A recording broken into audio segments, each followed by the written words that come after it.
Hey guys, Brad here from Scooter Street. In today's video, we're going to be demystifying carbies and carbie tuning. I'm going to be explaining how carbies work, particularly in two-stroke scooters, but as we'll discuss, most carburetors use the same basic principles to operate. Now, once we've discussed how they work, I'm much more importantly going to explain to you how to tune them. The reason for this being, believe it or not, we can't tune every scooter in the world over YouTube comments. So if I can teach you in the most basic, simple to understand method how carbie tuning works and how to do it, then you can do it yourself, empowered with that information. Carbie tuning isn't this mystic lost art. It's actually quite simple. You follow some basic principles and some basic steps, and then after that, it's basically trial and error. That as long as you follow some simple rules, you can't really get yourself into too much trouble. Because like most scooter tuning and most tuning in general, it's primarily about trial and error, using educated guesses along the way. Now I'm going to do a bit of an in-depth breakdown of how carbs work in a simple way, but if you just want to skip along to the how to tune part, I'm going to chuck a timestamp up here. So if that's you, you can skip along to the part of the video where I just get to the tuning part. If you really want to gain a better understanding of how carbs work, which to be honest is a good basis of the tuning element later, stick around now. Now likewise, when we actually get to the tuning element of it, I'm going to sort of start low and work our way all the way up to tuning full performance carbs, so feel free to jump off at your station. Now if you know nothing about carbies or tuning, don't worry, I'm going to go slow and simple. I'm going to go grab a carbie and we're going to go through it step by step. This is the carb we're going to use for today's video. This is a Dellorto PHBG 21. Now these are actually a performance carb, but they work exactly the same way as basically every other two-stroke carb. So starting off with the most basic principle, what does a carb do? A carb has three main jobs. So the first one is to control the flow of air and fuel into the engine. Second job is to control the mixture of that fuel and air. So how much fuel versus how much air. The third job is to atomize the fuel and mix it with the air, so that when the fuel and air enters the engine, the fuel is atomized like a mist, so it burns really nice and well inside our engine, and we get the most efficient amount of power that we possibly can from that mixture. You'll see all sorts of little bits and pieces hanging off this. We're going to start with the three most important, and that's these three brass fittings here. So starting off with the most important, usually the biggest one as well, this is the fuel inlet. This is the fuel supply to our carb. Now come around to these two, have our oil inlet here. Now, not all performance carbs have an oil inlet. Certainly all factory carbs do. But this one here is the supply of oil to the carbie, generally coming from the oil pump to the carbie. Then we come around to this one. Now, this is our vacuum line. What on earth is a vacuum line? As the piston inside the cylinder goes up and down, it actually sucks air through the carbie into the engine. And this is where we get our vacuum. So essentially just a sucking force. This is actually what draws the air and fuel through the carbie with venturi effect, which we'll go into in a minute.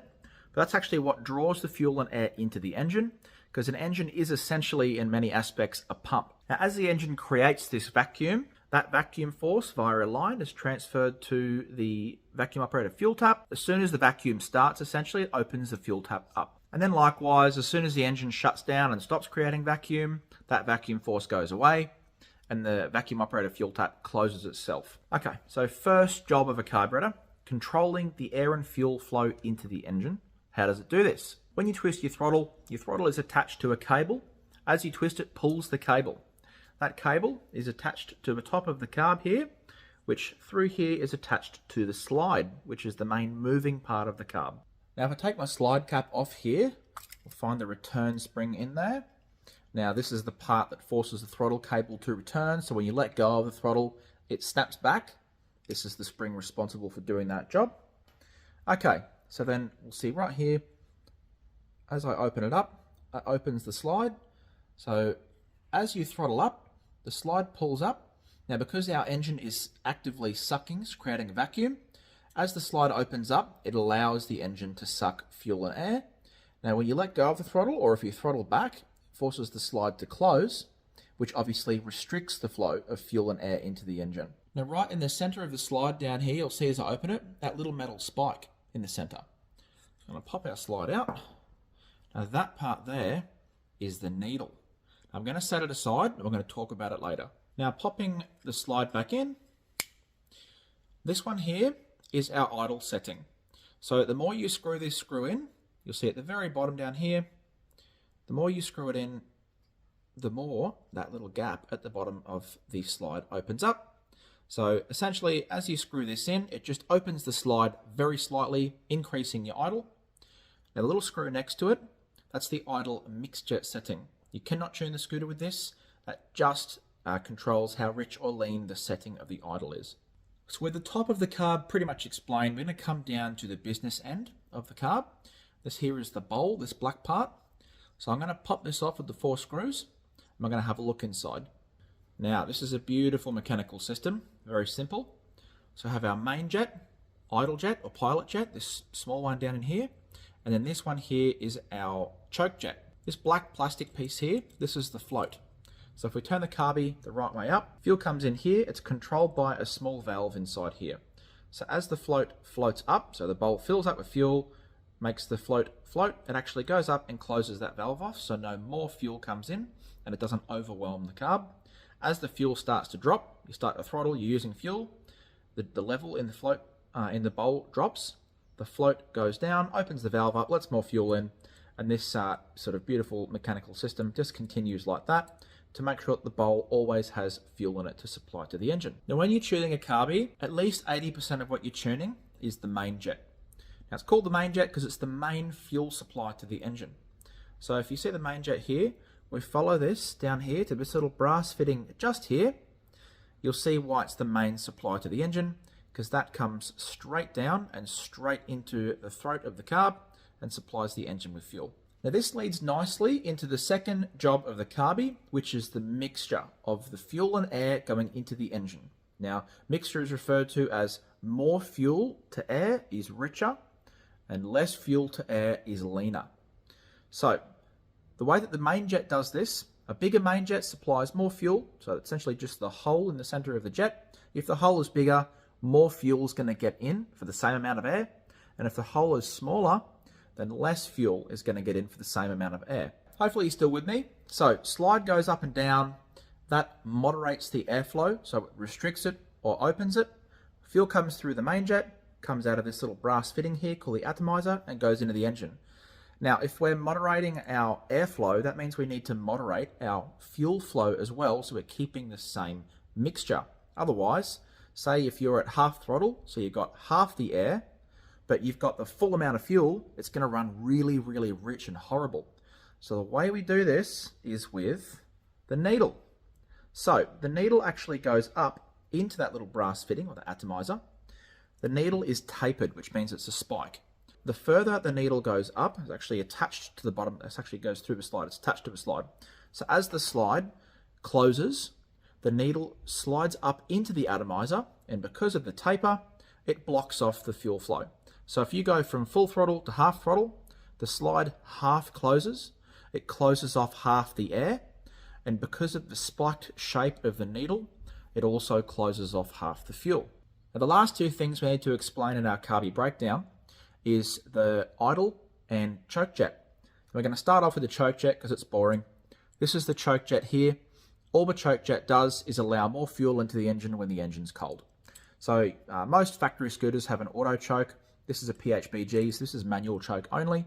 This is the choke inlet here. So normally you'd have a choke cable coming in. When you open the choke, it opens up a gallery which is attached to the choke jet. This just allows a bit more fuel to get in for a richer mixture when the engine's cold. When it's cold, it needs a richer mixture. As soon as it warms up a little bit, you either turn the choke off if it's manual, or the auto choke automatically turns it off. And this just stops that fuel flow through there because the engine's warm now. It doesn't need that richer mixture. I say it's boring because it's not an item that you ever have to tune. Getting to our pilot jet now. The pilot jet on the PHBG is just down here. I'm going to take this little surge washer off. This is just a special PHBG thing. You don't really need to worry about it. I'll take it off so we can get a better look at the pilot. So that little fella there, that's our pilot jet or idle jet. Now, the job of the pilot jet / idle jet is a little bit more tricky to explain. Fortunately, it's not something that you often need to tune. You really only need to tune the pilot jet if you're doing a really significant intake modification. So Say you're putting a pod filter on the bike, that's when you need to tune the pilot jet. Sometimes it's easier to explain what the pilot jet does by explaining what it doesn't do.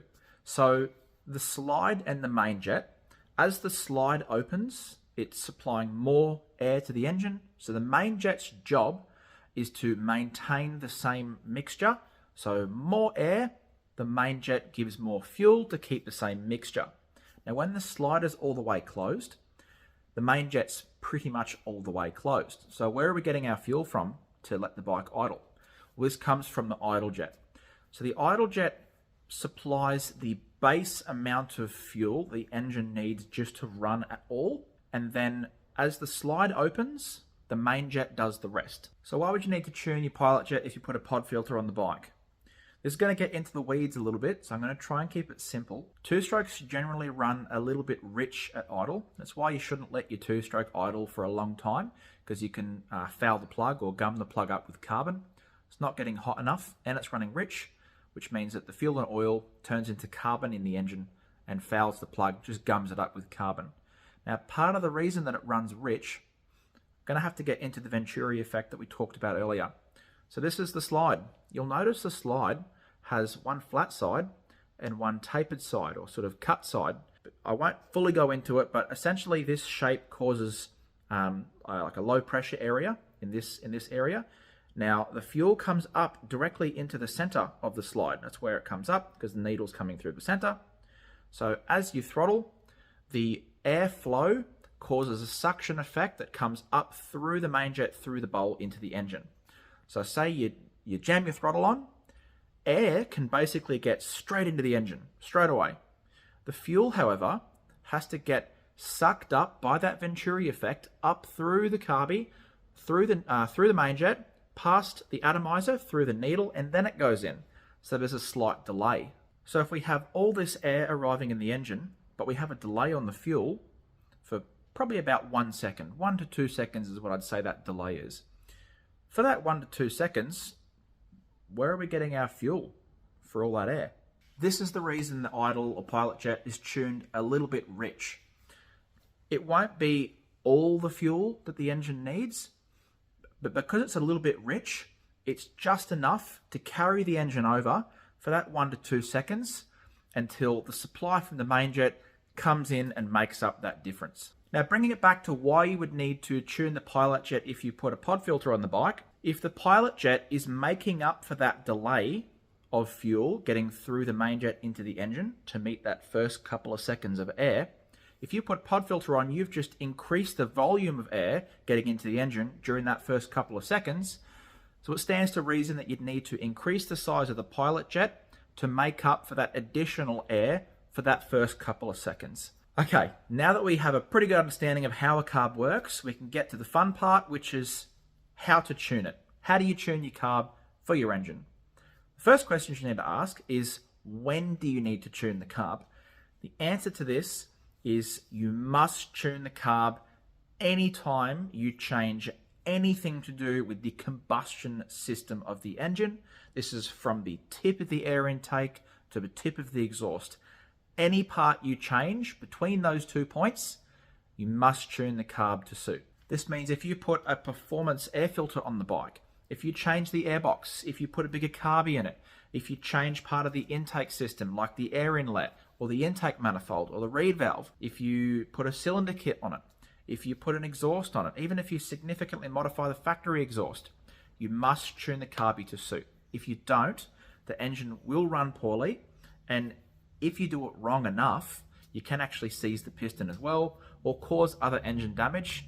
That's obviously not what you want. Now, as I kind of got into a little bit with the explanation of how the carby works, because it's generally easier for the engine to suck air than it is for it to suck fuel, when you're putting performance parts on, generally what you're going to be adjusting is the size of the main jet. You're going to be making it bigger as you put performance parts on. Now, the primary reason for this is as you make modifications to the engine, a lot of the time what that does is increase the amount of compression or the amount of vacuum or suction coming through the engine. Now, if you increase the vacuum and suction, it's going to increase the airflow because it's very easy for the engine to suck air and more difficult for it to suck fuel. So if you have more air, you're going to need to increase the fuel flow to suit.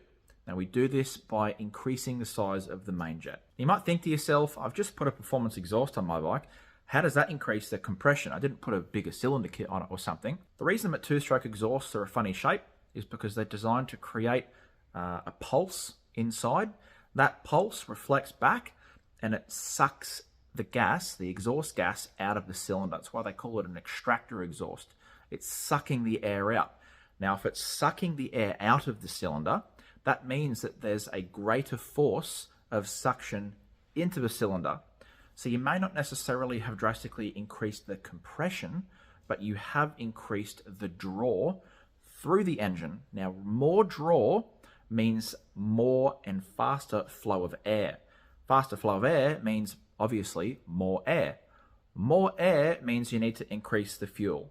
Now, this is why even with parts like an exhaust, a performance exhaust, you must increase the size of the main jet to suit. And this is obviously even more true for items like a bigger cylinder kit. Say you put a high-performance 50cc cylinder kit, or more commonly a 70cc cylinder kit on your 50. Obviously, it's going to create more compression. More compression means more draw, means more air, because air is much easier to suck. So you need to increase the size of the main jet to suit, because you want to keep the engine at the correct mixture all the time. That stands to reason, obviously, building on that the more you modify the bike, the bigger size main jet you're going to have to go.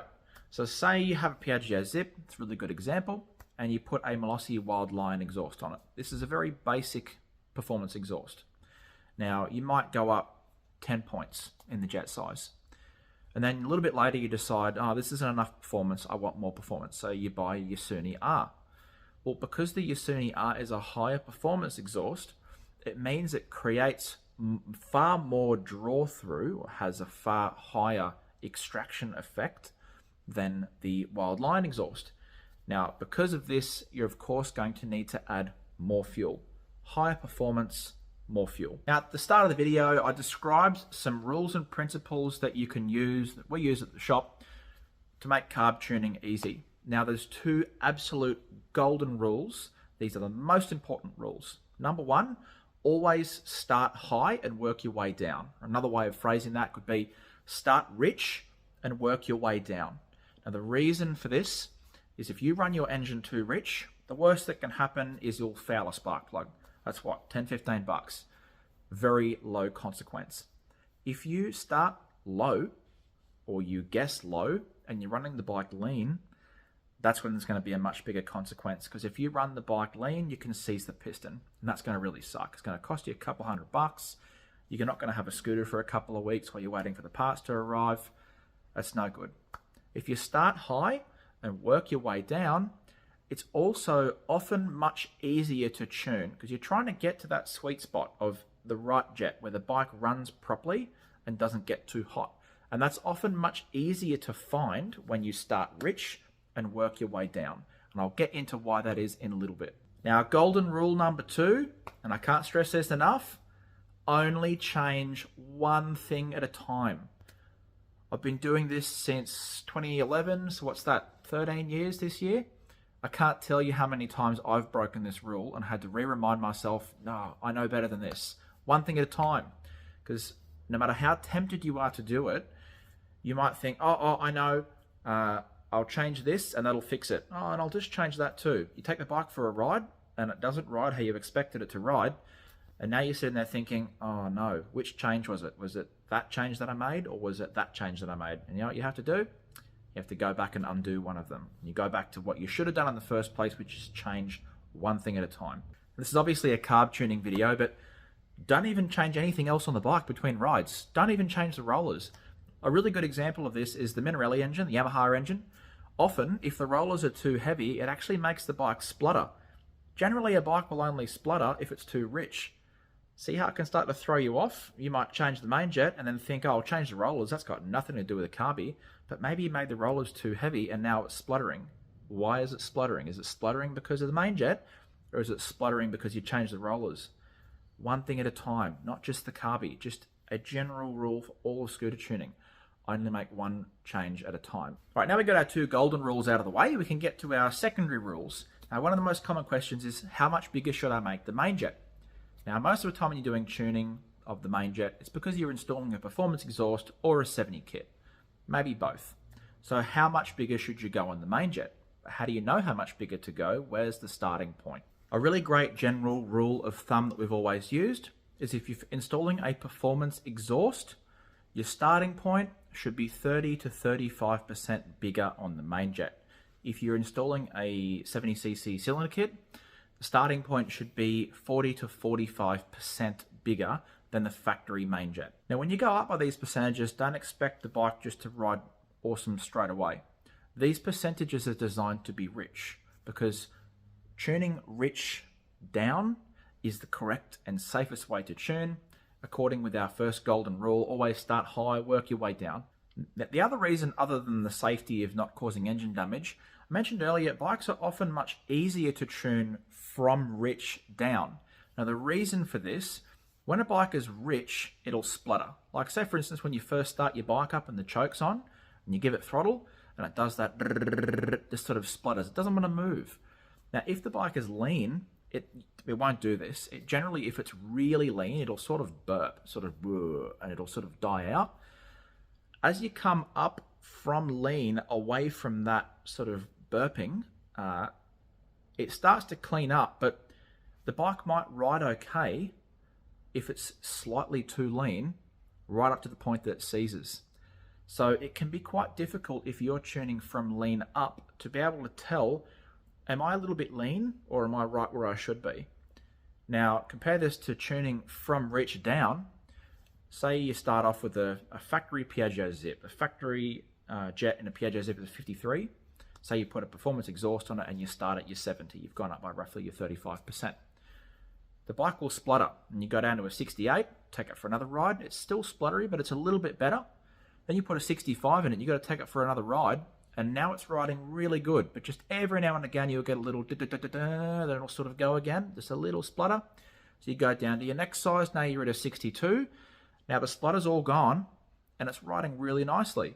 So you know that's the correct jet, because if you go up one size, it's spluttering. So you're at exactly the perfect happy medium. Now, if you tune from lean up, you don't really know that you're definitely at that happy medium. You kind of have to keep going until you go too high, and then you have to come back down. So you would have been better off just to start high in the first place and work your way down. Now, the rule of thumb percentages that I mentioned, 35 or 30 to 35% for an exhaust and 40 to 45 for a 70 kit, these are compounding. These are in addition to. So say you have the example that I gave earlier, your stock standard Piaggio Zip, 53 jet, you chuck a performance exhaust on, you work your way down from 70, from that 35%, you work your way down to, say, 65, and you're happy with that. Then a couple of months later, you decide, I want a bit more performance. So I'm going to go ahead and put a 70 kit in the bike. You need to increase the size of the jet that's currently in the bike by another 40 to 45%. So say, given that example, the bike's tuned at a 65 with the performance exhaust, and you put a 70 kit. Where do you start? Probably somewhere around 90-ish is going to be a good place to start. Maybe even a little bit more, maybe like a 95. That's going to be really spluttery. But if the first jet you put in the bike is really spluttery, that's excellent. Perfect. Mission accomplished. You want it to be rich at the start. If you put the jet in and the bike runs quite well, or it's not spluttering at all, there's something wrong. There's an air leak, or something that you've not worked your percentages out properly, because given those percentages, it really should be spluttery. So expect your first jet to be spluttery. That's all you're trying to achieve with that first jet change after you've done the big performance part increase. I just want to mention quickly, these rules aren't like beginner's rules. You get a bit more experience and you can shortcut them. I still follow these rules. And I've tried shortcutting them before, and it bit me in the butt, and I had to go back and start again. And, I should know better than this, frustrating. So these are just good rules of thumb, just generally to follow, regardless of how much experience you have. Now, following that same example, the Piaggio Zip, we've put a performance exhaust on it. We ended up somewhere around a 65, and now we decided to put a 70 kit on it, and we've rejetted it, and say we've gotten to like an 82, which is, a pretty common ballpark for a Zip with, like a multi-sport kit and a halfway decent performance exhaust. you're going to need to probably change more than just the main jet when it comes to carby tuning. Now, this will sound obvious, but the further you go away from factory, the further you have to go away from factory. What I mean by this is, if you put an exhaust on the bike, you're probably just going to need to change the main jet. It's all good. You're going to have to do other tuning as well, but I'm just talking about combustion parts. Say you put a 70 kit on the bike as well.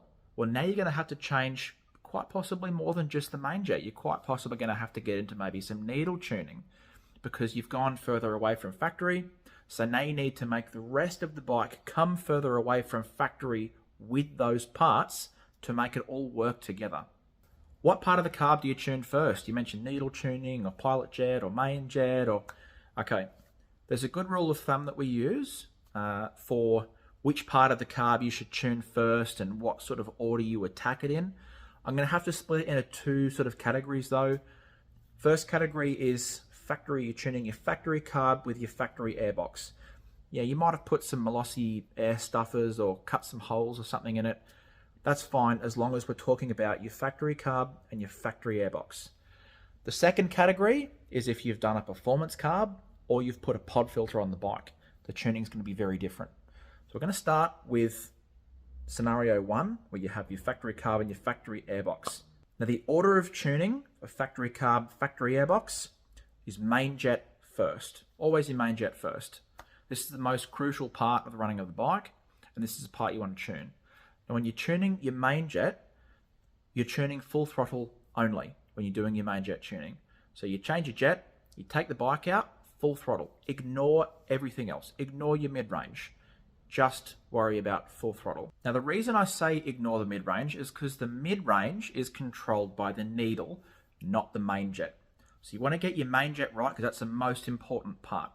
Once your main jet's right, say the example that I gave, you've 𝐂𝐴𝐧𝐝 with an exhaust and a 70 kit and you've landed around an 82 jet and the bike's running really nicely, you're happy with it. But in that medium throttle range, say you're cruising at 60 or 70 or even 80 k's an hour and you're just trying to maintain that speed, what can often happen when you've gotten to that 70 kit and exhaust sort of level of performance is the bike can be really spluttery in that mid throttle. It's kind of inconsistent, it's sort of hard to maintain a consistent speed. You end up having to just full throttle a little bit and then full throttle a little bit again. It gets really frustrating. The way that you fix this is by leaning out the needle. So this here is our needle. Now you'll notice, as I mentioned earlier, this is the pointy end of the needle here, and this is the top. This is the part that's a little clip, the needle clip, and that's what controls how deep the needle sits into the slide. Now, when we talk about needle tuning, we're generally talking about one of two things, and that's changing the needle or moving the clip on the needle. So, the further down the needle sits into the slide, the leaner the needle setting is. So this is the leanest setting on this needle. Now see how we have these 4 little slots. It's sitting in one, then we have 3 others. These are the needle tuning positions. So that's the leanest setting, how that is. Now the leanest setting means it's sliding as far as it can down into the slide, which means it's sitting further into the atomizer, which means a fatter part of the needle is sitting in the end of the atomizer, which means it's blocking off more fuel. Hopefully that makes sense. But basically, if that doesn't make sense, the closer the clip is to the flat end of the needle, the leaner the needle setting is. And the closer the clip is to the pointy end of the needle, the richer the needle setting is. So say you have that scenario where you've put the 70 kit in the exhaust on the bike and you're happy with the way that it's running on full throttle, but now it's spluttery in the mid-range. What you need to do is make the needle setting leaner. Because if it's spluttering in the mid-range, that means that the bike is too rich on the mid-range setting. And the way that we control the fuel supply in the mid-range is with the needle setting. Most factory carbs are somewhere in the middle. This is obviously a PHBG needle, so this is a W needle. This has 4 slots. Now say in the example we gave with the 𝐂𝐴𝐧𝐝, they have a Dellorto PHBG 17.5mm carb from factory. They have 5 slots. So often the factory setting will be somewhere in the middle. So say that's your example and your clip is on the 3rd clip. So it's exactly in the middle, but the bike's spluttering in the mid-range. move the clip up one slot, just one. Ride it again, see how it is. If it's still a bit spluttery, move it up again, and by up I mean closer to the flat end. We're making the needle leaner. Move it up another clip. Now, generally with the PHVA, the A needle that's in it, I can't remember exactly which one it is, generally on the leanest setting, you should be able to get the bike to run really nicely with the factory. I think it's an A22 actually. You should be able to get it to run really nicely on the factory needle. On the leanest setting is usually enough, but depending on where the needle was from factory, try the different settings and to see how it feels first. Now, as I mentioned with the A22 factory needle in that PHVA carb and the example of the zip that we were talking about, most factory 50cc scooter carbs have enough adjustment in the needle clip settings that even with a performance exhaust and a 70 kit, you should be able to get that mid-range to run really nice and cleanly with the correct main jet, and it'll be really nice to ride. Now, say maybe you have a higher performance 70 kit or a high performance exhaust, you may just sort of slip out of the adjustment range of the factory needle. Now, in this case, you need a fatter needle. Now, you can get, and we do sell different needle kits for different carbs. Say in the example, the PHVA carb, we sell an A needle kit.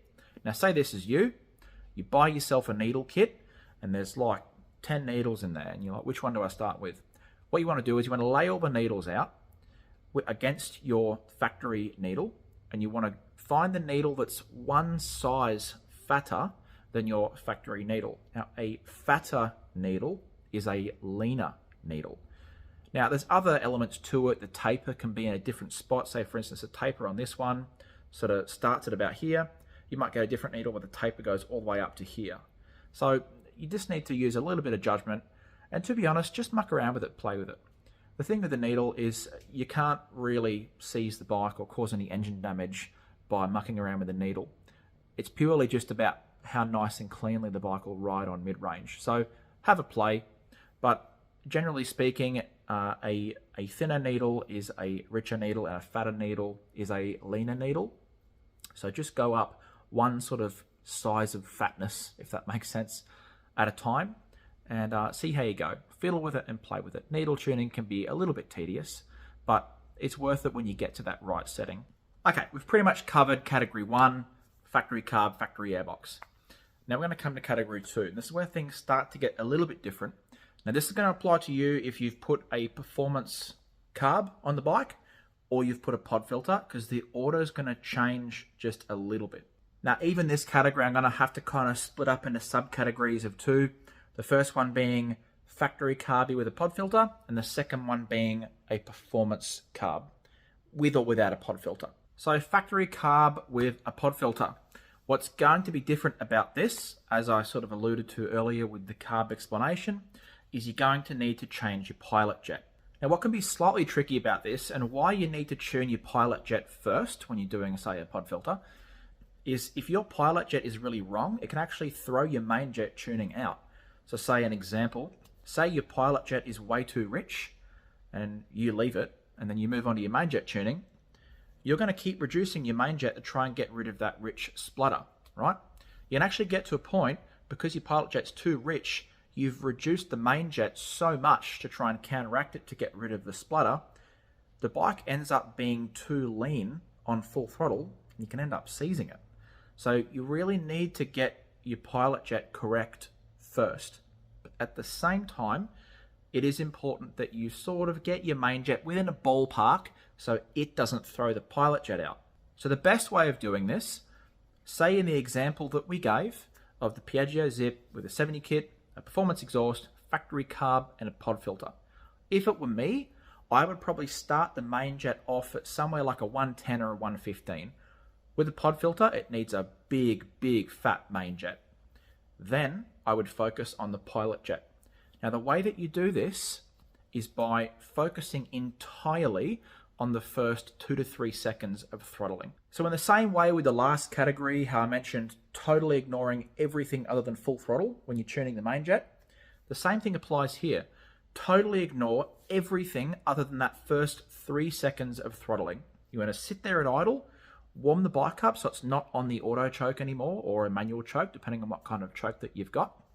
and then full throttle the bike, sort of maybe up to 5 times, and see what it does.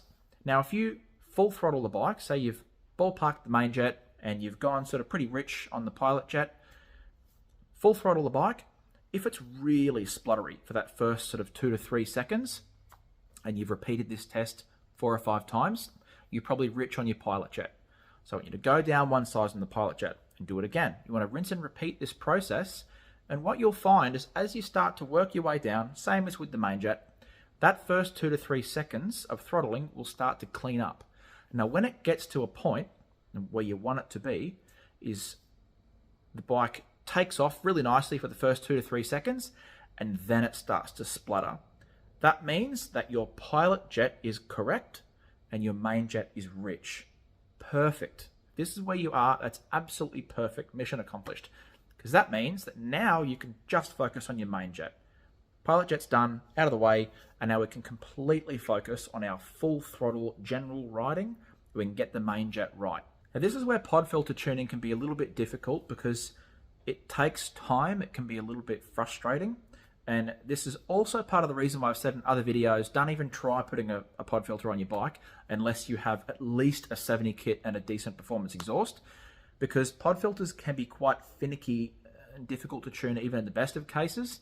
The closer the bike is to stock, the more difficult it's going to be to tune. You're going to have to end up with ridiculous jet sizes, and it can be really finicky and frustrating. Go into it prepared to be a little bit frustrated, and be prepared to spend half a day or a full day just tuning the jet for the pod filter. It's very normal, very common, because they are finicky to tune. Coming to the last category, say you've gone and got yourself a nice big fat carby, a PHBG 21 or a PHVB or something like that.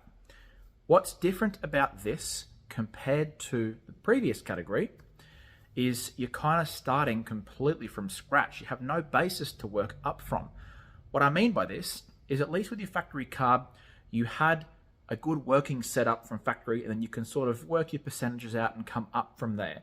Now, when you go to a bigger carb, as I mentioned earlier, a bigger carb has more of a venturi effect, which means you don't need as big a jet for the same setup. So see, coming from 17.5, you're running really well with a 90 jet, then you put a 21 on there, it might run really well with a 78 or an 80, because it has more of a venturi fuel draw. Now, the other factor is these carb kits generally come with a terribly mismatched jet and needle setup from the factory. Now, great example. This PHBG we've been using today, looking at all the various things, parts of the carb. This actually came out of a Malossi kit. This is meant to be a standard replacement upgrade kit that Malossi sell. The jet and needle setup in this is a 75 main and a 48 pilot. Now, that is a terribly mismatched setup. I can't think of a single scenario where that would work. That's a massive pilot and a pretty small main. For instance, my 𝐂𝐻BG that we did the big burnout video on a couple of weeks ago, I'm running a 42 pilot, so 6 points smaller, and I'm running a 102 main, so like nearly 30% bigger than this. Really terrible mismatched setup.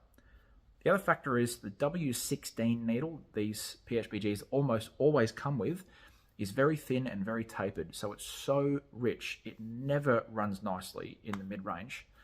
So because of all of this, you're starting completely from scratch.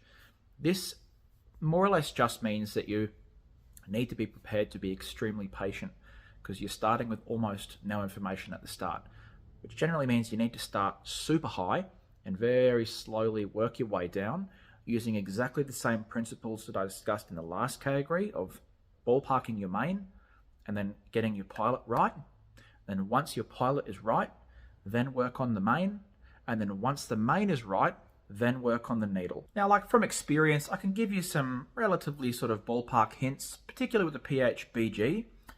So for instance, with the needle on the PHBG, the W7 and the W9 needles almost always run beautifully. W7 more so. It's just a much fatter needle than the W16 they come with. And with a very mild amount of clip tuning, mucking around with the clip setting, you'll almost always get it to run really nicely in that mid-throttle range. Certainly my Zip does. With the main jet, if you're running a factory airbox, you're going to probably land somewhere between 80 and 90. If you're running a pod filter, you're almost always going to be up over 100. You know, maybe even like 98, but I'm running a 102 in mine, and it runs really nicely. With the pilot jet, if you're running a factory airbox, even if you've modified it a little bit, you're going to be somewhere between 35 to maybe 38 with the pilot jet. If you're running a pod filter, you're going to be somewhere between 42 and 45, depending on the pod filter and depending on the general temperature where you live. If you live somewhere really cold, you're going to need bigger jets in general. If you live somewhere where it's a bit warmer, you're not going to need as big a jet. But even those ballpark sort of numbers, that's based on the temperate and the climate where I live.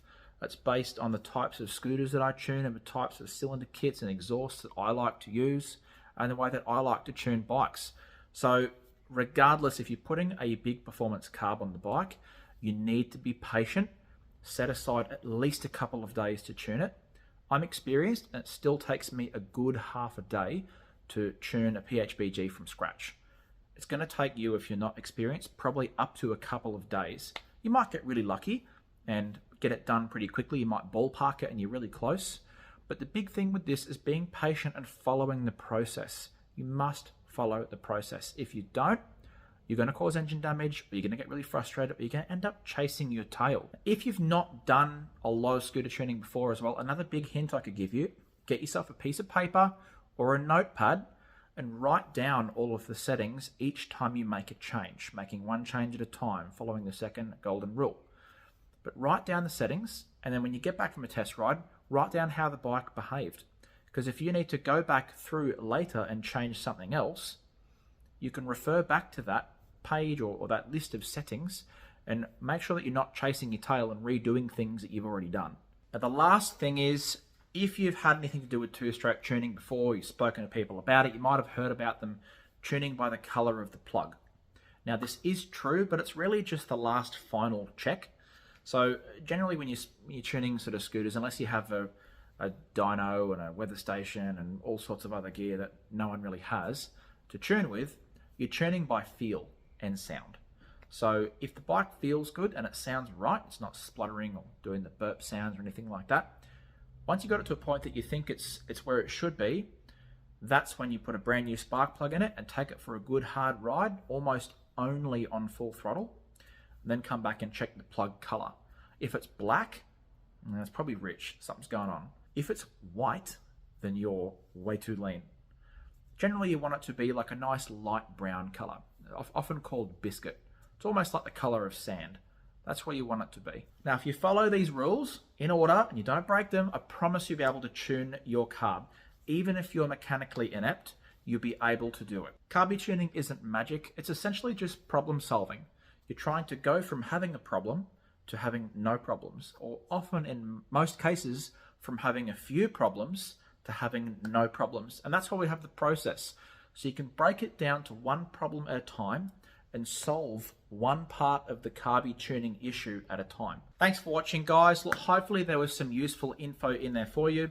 As always, if you want to see more videos like this, please like and subscribe to our channel. And if you have some questions, please let us know in the comments. We endeavor to answer every single question.